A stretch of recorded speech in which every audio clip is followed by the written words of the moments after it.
Meanwhile, a Libyan commander has threatened to drive out Turkish troops from Libya by force if they do not leave by peaceful means. Now, this, of course, is the renegade Libyan commander, Khalifa Haftar, who is backed by France, the United Arab Emirates and other nations.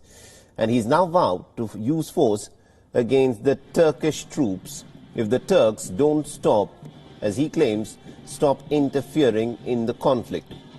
His comments have come in response to Turkey's decision to extend a law that allows the deployment of Turkish troops in Libya for another 18 months. Now, the renegade general Khalifa Haftar had launched an offensive to capture the capital city of Tripoli last year by toppling the United Nations recognized government that was already in place there. العالم بموقفنا الثابت بأنه لا سلام في ظل المستعمر ومع وجوده على أرضنا سنحمل السلاح لنصنع السلام بأيدينا وبإرادتنا الحرة نصنعه بجيشنا البطل.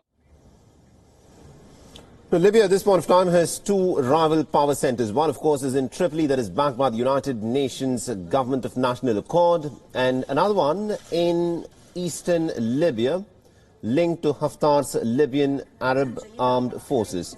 The talks, of course, have been dragging on to try and end the long-running civil war. The Turkish military assistance to the Tripoli-based government had helped stop Khalifa Haftar's offensive on Tripoli. Turkey has also been accused of sending thousands of Syrian mercenaries to Libya. Throughout his campaign to try and take Tripoli and topple the United Nations recognized government, Khalifa Haftar has had the backing of the United Arab Emirates, Egypt and France and even Russia. Meanwhile, the Turkish defense minister made an emergency visit to Libya to inspect the Turkish units. The unscheduled visit comes after the Libyan strongman's warning. Libya has been thrown into complete chaos after the 2011 uprising toppled the government that was led by the earlier leader Muammar Gaddafi.